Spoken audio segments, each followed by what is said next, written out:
Večer uživa, vsebine in dogodki, ki navdihujejo.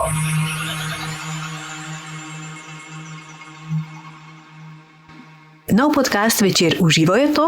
Dobrodošle in dobrodošli v naši družbi. Kako živeti radost? In zakaj je pomembno, da v teh negotovih časih, ko nas pogosteje zajameta skrb ali strah, krepimo pozornost na stvari, ki nas veselijo in zbujajo pozitivno misel? In tudi o tem, da so temna obdobja v življenju popolnoma normalna in naravna, in katero je tisto zlato pravilo, ki nam pomaga, da se dvignemo iz njih. O tem sva se pogovarjala z navdihujočim sogovornikom, patrom Karlom Gržanom. Pater Karel Gržan, dobrodošli. Kako ste? Lep pozdrav. Tako sem prijetno. Nedelja je trenutno, ko se pogovarjava, popoldne, sonce sije, tu sem pri sosedih na obisku, pravkar smo imeli kosilo, smo pri kavici, ampak ta kavica bo mičkam počakala, ker imam takrat hladno. Nekateri reče, da lepoto, ampak jaz to delam že približno 20 let, pa še ni prijelo, ampak upam, da bo se to bo. Evo, kak krašno vod, ker jaz sem vas ravno hotela vprašati, kaj vas oziroma kdo vas je danes spravil v dobro voljo, pa ste rekli lepo vreme, če lahko razberem, pa kavica, pa sosedje. Ja, zdaj sem se mačkam umaknil od družbe in sem tudi prišel blizu pašnika in me ena kravica začudeno gleda, ker me še nisem videla. In je pod mano čudovit razgled, seveda Zgornja Savinjska dolina, bivam v hribih, ampak tu pri sam imam dom v gnezdu, torej obdan z gozdom. Tukaj je ta sosed, ki me pogosto povabi na kosilo, pa je na takšni točki, ker je fantastičen pogled, zelo gledam dol Savinjo, kako se iskri v teh sončnih odsevih, na drugo stran doline kmetije, gozdovi. Res, bi rekel, doma smo sredi razkošja. Kjerkoli v Sloveniji je ta pestrost, raznolikost, čudovitost. Krasno. Zdaj sem tako dobro iztočnico, ker ravno sem vas zdaj hotela vprašati o tem kontrastu, ki pa trenutno vlada med ljudmi zaradi nastale situacije. Pravite, krasno naravo imamo, toliko danosti, v kateri bi lahko uživali, vi znate uživati v trenutku, vi to prepoznavate. Veliko ljudi pa je trenutno v teh negotovih časih zelo prestrašenih, zaskrbljenih, doživljajo stiske. Ja, to ni dobro, ne? Ja. V času krize moraš gledati na to, kar te krepi, si privoščiti to, kar te krepi. In če nas od vsega tega lepega, bi rekel zračnega, svežega, odtujujejo, nam te možnosti celo zapirajo. Če pomislim, naprimer, za ostarele v domovih, jasno je, da recimo imunski sistem zelo nižja strah, stres, in odmaknjenost od svežine, od sončnosti. Sami vemo, sonce, sveži zrak zapirati, še posebej ostarele šibke, v zatohlost, v zaprtost in jim zbujati na neki strah, da se ne bodo okužili, dejansko pomeni, da se jemati moč, življenjsko energijo, jemati tisto spodbudo, ki jo preprosto potrebujemo. To, da gledajo samo na našo telesnost, pozabi pa na to, da človek potrebuje zelo obodo.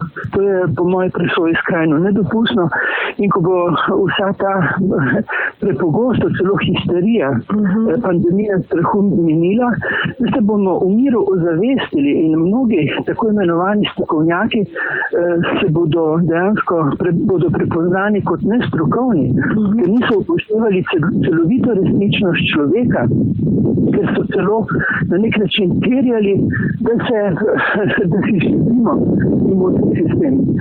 Tudi seveda potrebno je upoštevati to, kar varuje zdravje. Ne?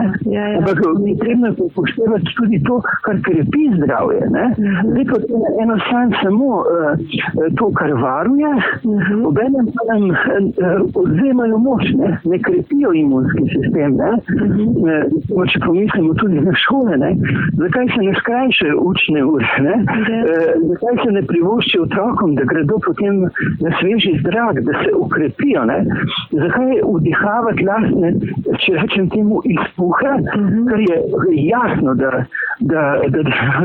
škoduje imunskemu sistemu, da se samo zastrupljamo. Zdaj, ko je maska res potrebna, je potrebna.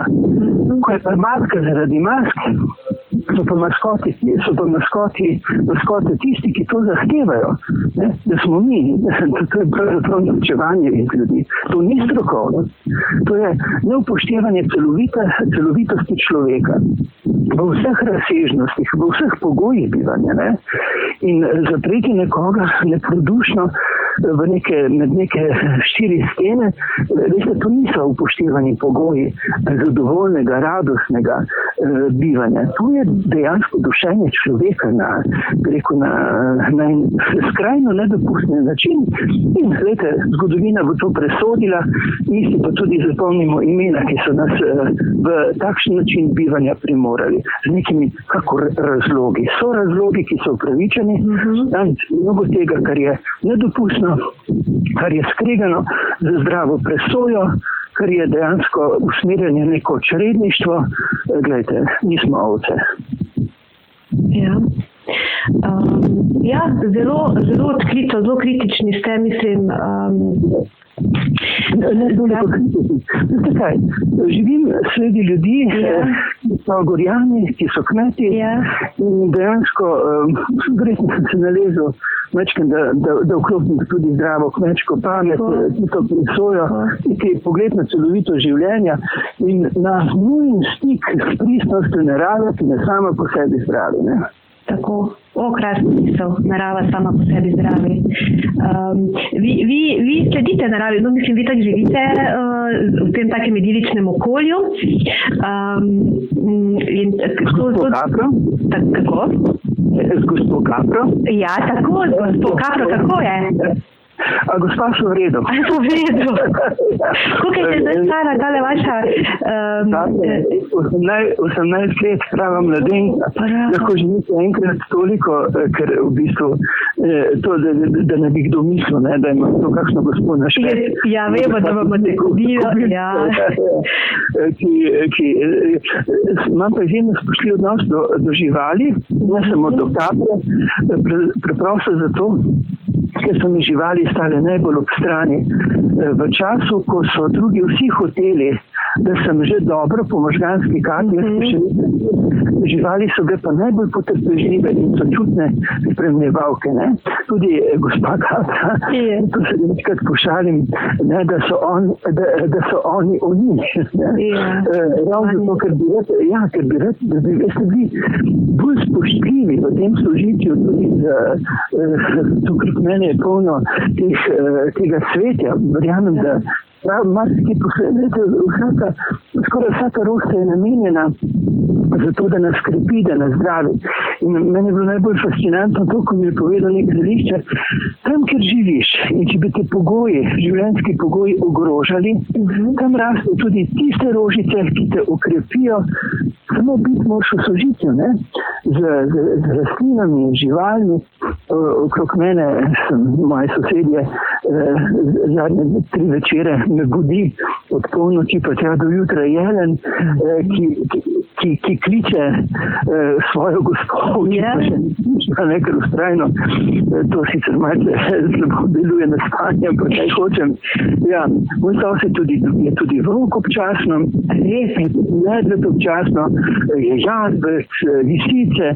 Vse kako prijetno živeti v sožitju. Seveda, tisti, ki imajo ovce, jih morajo pa zaščititi, ker pač medved ne je trave, uporablja za prehrano tisto, kar je v njegovi naravi. Tako. Vi tako res lepo živite povezani z naravo, znate jo poslušati, res ste v sozvočju z njo. Zdaj, ali je to naravno dano, ali mislite, da se to da tudi priučiti? Jaz sem prišel do tega v času stiske. No, to me zanima. V času posnobe, recimo, ko je nastajala komuna na Razborju, veste, redki so mi stali, teren, da so sprejeli mladi, ki so potem se iz zasvojenosti prebujali nazaj v odgovorno in zadovoljno življenje. In bezprat mogel praktično vse sredstva voditi obnovo, dejansko pripravljati ljudi. In se tako spomnim, kako sem bil ekološko, sem se vračal proti župnišču na Razborju, sem doživel tako globoko tesnobo, stisko in celovit občutek osamljenosti. In potem, ko sem se peljal skozi gozd, so na cesti stale 3 srne in sem pač zasenčil luči, ampak one so kar stale, niso se umaknile in potem so stale in sem dejansko avto ustavil usporedno z njim, odprl okno in smo se gledali. Narava je izjemno sočutna do nas, da se izjemno podpre. Pogosto, ko se umakne človek, oziroma se človek ne znajde, vstopi narava. Sam pogosto svetujem recimo staršem, da imam primer, ko so otroke sam prekinil življenje, to je mnogo vprašanj, nista mogla preboleti. In sem jim svetoval, ker sta imela možnost, če imaš možnost, sem jim svetoval, naj gresta v zavetišče in rešita psička. Ampak zakaj? Zato, da je sedaj rešil on njiju, kot sem mi povedala. Pomagal jim iti ven iz te čudne lukne, iz tiste tesnobe, iz neštetih vprašanj. Živali imajo izjemno čustveno inteligenco in zelo krivično odvzeli razsežnost duše. Bog, če je duh, moč duha, vsekakor ne more ustvariti nič površnega. Sveti Frančišek je rekel, smo brati in sestre, vsak ima svojo globino, vsak ima čutenje, občutje, čuroste, če imaš en odnos do njih, lepše cvetijo. Pravi, če se pogovarja z njimi tudi, ne? Se spomnim gospe Frančike, ko sem omenil Razbor, ona je živela na Boštu in se rekla, da ima še rožje v hati, in ko sem jo obiskal, izjemne rože, ne vem, kako se jim reče, ampak ni imela nekih idealnih pogojev, ampak rože so bile res, veste, kakšne cvetovi. In sem rekel, kaj pa, s čim pa zanimate? Je rekla, nič posebnega. Je rekla, roža mora špet. To je bolj razpet. In zdaj lahko debatiramo o tem, koliko to učinkuje ali ne. Dejstvo je, da so njene rože ob vodi in njene prisotnosti fantastično cvetele. Pa tudi mi, ko se zazreš v eno žuželjko na travniku, da ima pa eno rožco, dejansko dobiš toliko teh moči, toliko te energije in te prisotnosti nam ne bi smelo vzeti. Ne otrokom, niti seveda Bog ne daje, da ustarelim v kakšnem domu. Ne smejo jim vzeti. Drugače je, da ste jim počas presodu, da so jih dušili. Od veliki skrbi za njihovo telesnost so jih notranje zadušili. Osebno poznam v tem času korone eno gospo, ki je dejansko shirala, zato ker je hčerka ni smela objeti, ker ni smela biti prisotna. Veste, strašno je, če gledajo na te samo kot telo, spregledajo pa, da imaš tudi dušo, da imaš srce, ki potrebuje ljubečo prisotnost. Naj ne hirajo človeka, naj ne dušijo človeka v njegove notranji duševni razsežnosti, nimajo pravice. In ko nas opozarjajo, da to, kako je potrebno varovati telo, ne upoštevaj, da je treba zavarovati tudi dušo, njene moči, njeno kondicijo, da lažje potem premagamo tudi to, kar se ogroža.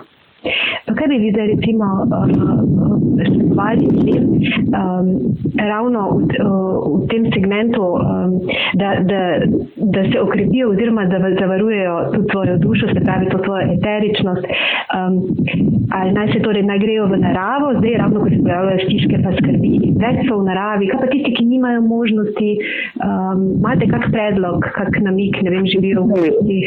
Ja, v mestih, ja, to je strašno, ne, ja. Bi morali omogočiti, recimo tudi tem, ki so bilo komajne čakanje, živi v mestu, v bloku, in veste kakšna ob tem nenehni grožnje, takrat je bila na začetku še hujša grožnja, ne, ta ne samo razdalje, ampak bolcano, tam zakaj je toliko zbolel, ker je bil virus v zraku, ne. Tisti, ki to govorijo in tako na tak način dejansko skušajo obvarovati človeka, ne pomislijo, kako živijo pa tisti, ki so v blokih ali pa v domovih starelih, ne. Tam je bilo tako veliko neumnosti. Vem za en primer, ne bom omenil kraja, na začetku eno bolel, da je bilo lažje kot tisti. Na začetku je še bil 10, na koncu je bilo pa 712 obolelih. Fantastična strokovnost. Ne?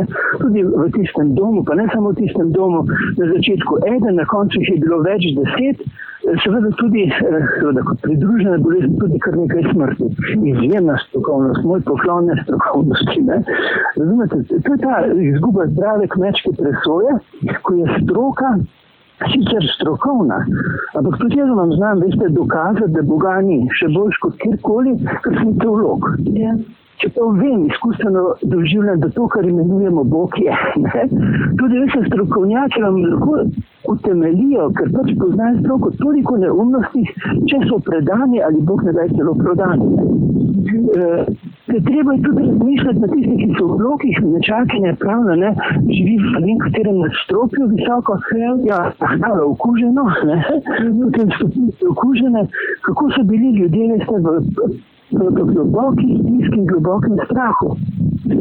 Potem v vsakim boš klicati, ja, ni mogoče. Naj ne ustvarijo nekonstruktivnega vzdušja, naj bodo vendarle strokovnjaki za zdravo kmečko presojo v globoki naklonjenosti do tistih, ki so najbolj ogroženi. Misleč na tiste, ki so najbolj ogroženi. Ne? Tega ni bilo. Oziroma je bilo veliko premalo. Mnogi strokovnjaki so se mi verjeli, da več pa ni.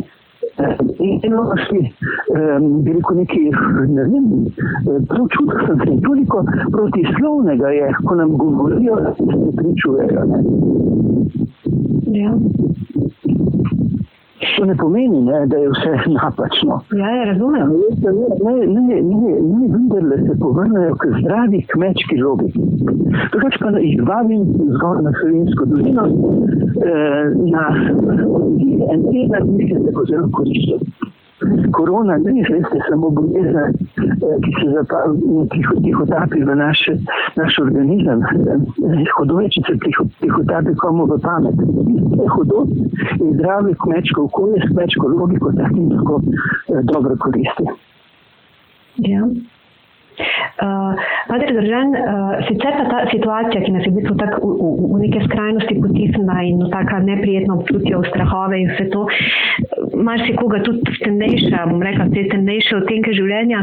Kaj mislite, da je lahko tudi, oziroma kaj lahko dobrega iz tega potegnemo, iz te situacije? Lahko kak v sebi v prid izkoristimo ali iz nje potegnemo neko svetlobo, neko spremembo v življenju na bolje, da bivamo bolj zavestno. Je to priložnost? Ja, seveda, zame je to priložnost, da pišem knjigo Ta krasni, nori svet. Veste, ko nas dejansko mi se lahko še bolj ozavestimo, kaj je v sklopu človečnosti, kaj je v sklopu pristnega odnosa do stvarstva, kaj je v sklopu žlahtnega medsebojnega sožitja, ravno ko nas dejansko primorajo v ravnanje, ki so v nasprotju za tem, kar bi moralo biti. Obenem pa lahko ozavestimo tudi to, kar nam svetujejo koristnega in smo za to hvaležni. Veste, bom rekel, večkrat rečem po domače, Bog nam je dal zgornji štuk, to pomeni možgane, da jih uporabljamo. Ne da druge mislijo na mesto nas, ampak da mi beremo ne samo to, kar je na povrh in površno, ta uradna poročila, ampak da vzamemo v premislek razno in dejansko potem lažje presojamo, kaj je vredno in kaj je vredno.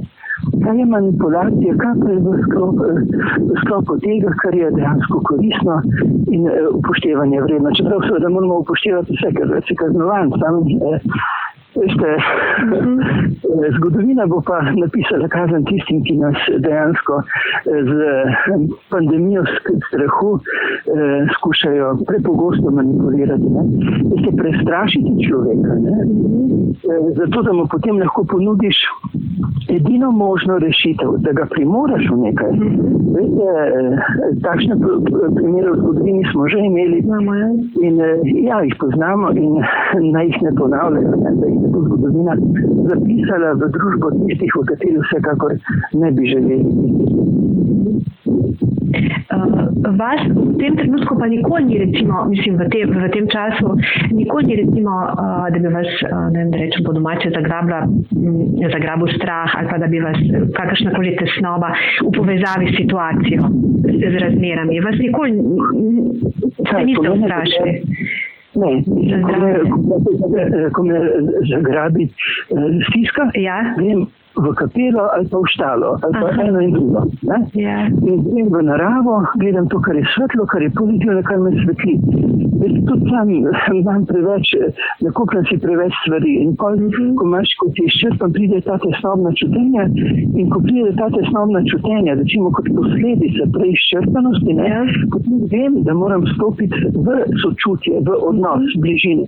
Ali k sosedom na kafe, na povabi celo na kosilo, ali stopiti v kapelo, ali stopiti v spektakli, ali se preprosto zazreti v potok, žuborenje potoka pomirja in manj poslušati, veste, jaz poslušam poročila izključno ob 5. zjutraj. Kratka je jedrnata. Ja, in mi zadostuje. Temeljne informacije, pogrešam kulturo.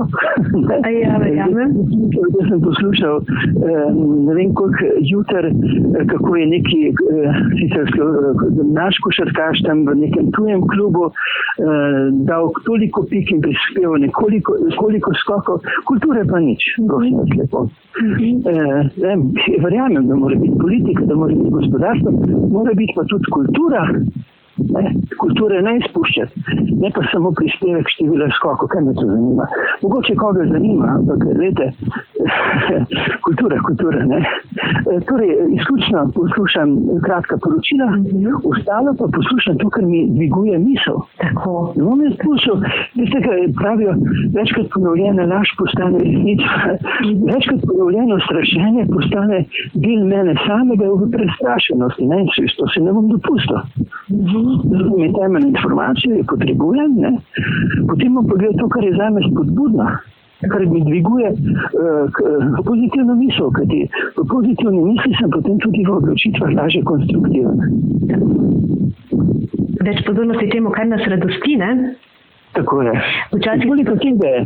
Pravijo, da se v življenju zgodi človeku v povprečju 80% dobrih stvari. Zdaj pa, če mi pomislimo, koliko nas pa zajame tisto, kar je negativno. Veste, sreča je odločitev. Sreča je odločitev tudi v odločitvi za pravo, za pozornost, za to, kar je spodbudno, kar je konstruktivno, kar prebuje človečnost. Torej, sreča je odločitev. Ker hočemo ohranjati svoje dostojanstvo, pričakujem, da bodo tudi vzamem tisto, kar to omogoča. Tako.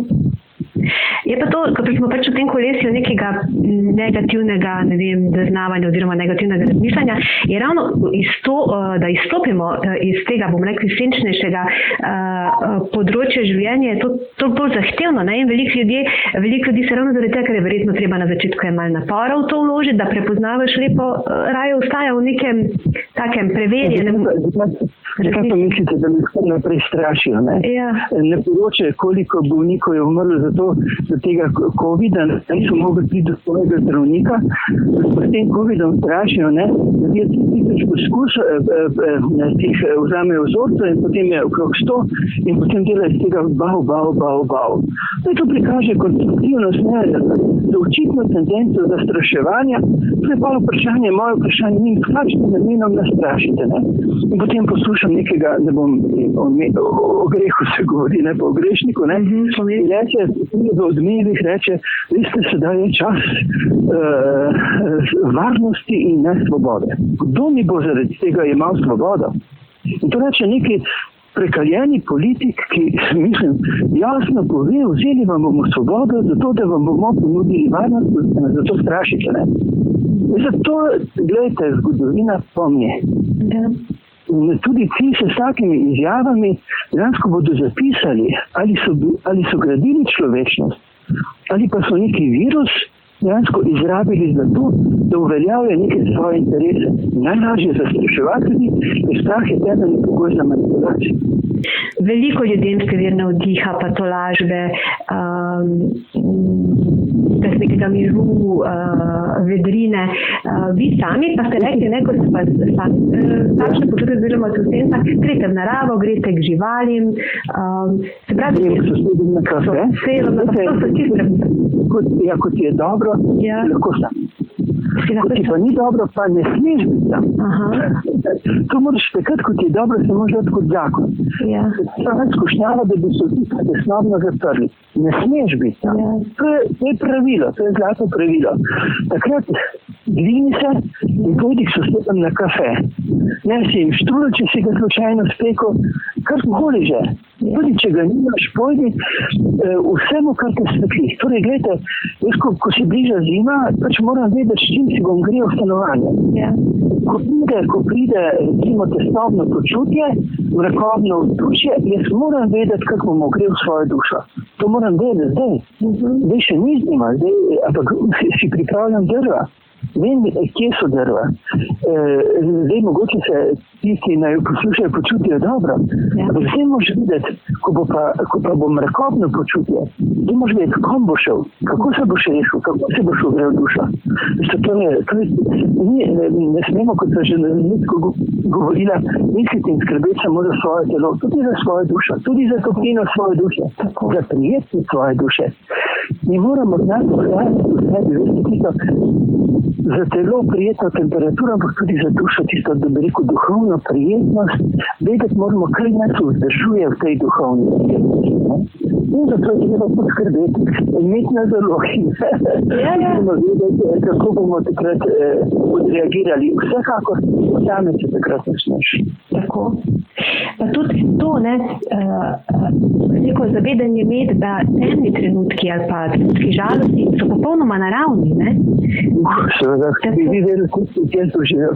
To bi si mislil, ne? Mislim, da vam je vse svetlo. Da bom epitezna smejane še. Tudi, če bi bil nekaj, bi pa bil blizu ljudem, da ni njihov ravnost. Možgansko kar. Če to dejansko ti da, te vrača k tistemu načinu življenja, ko veš, da imaš dobro, da prinašamo svoje resnice. Mislim, da je to na drugem, mora ti biti dobro, da boš v sebi imeti to dobro. Posebej naši najbližji takoj zaznajo, recimo, ali se dobro počutimo. Ko grem k moji mami, da bi jo zaznal v dobrem, da zna poskrbeti za svoje notranje dobro in ona tudi gotovo najprej preveri že po zvenenju mojega glasu. Znam poskrbeti, da mi tudi v duši tako, ne skrbeti samo za drva.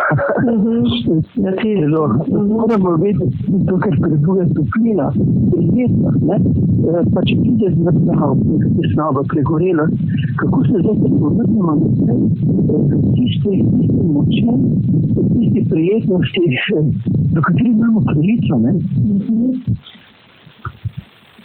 Tako. Krasno, hvala za vsa srčnost, za močna sporočila. Pater Gržan, za konec bi vas pa še samo vprašala, pa se v bistvu ste že povzeli, zdaj pa naredila pod črto, ker je slogan naših podkastov vsebine in dogodki, ki navdihujejo. Kaj pa vas navdihuje poleg kapre, pa kavice, pa sosedov? Kaj me navdihuje? Ja. Navdih mi je zdaj, ko gledam telekranice, trava, vse, kar me navdaja v pristnosti. Gledam, kjer najdem pristnost in kjer najdem, izjemno rad imam ljudi, ki pripovedujejo o svojih spoznanjih in ne pričakuje, da vmes mi vidijo resnico, ampak samo misli, ki mi bodo dale misliti. Tudi to, kar so se mi pogovarjala. Ne misli, da so to resnici, ampak to so samo misli, ki ne vam dajo misliti, kajti vi ste v svoji osebnosti navzven in navznotraj in v svojem razmišljanju izjemna veličina. Vsake dragocenosti mi si moramo znati podajati ne resnice, ki nas polarizirajo, ampak misli, ki nas dopolnjujejo, misli, ki nam pomagajo, da gradimo bolj pristen, bolj človeški, ne samo človeški svet, v katerem bo dobro biti tako človeku, kot vsemu stvarstvu, ki nas obdaja. Več informacij o podcastih Večer v živo in o dogodkih Večer v živo najdete na spletnem naslovu www.vcer.com/v in na Facebook strani Večer v živo. Tudi tokrat sem bila z vami Maja Furman, srčno in srečno, do kmalu.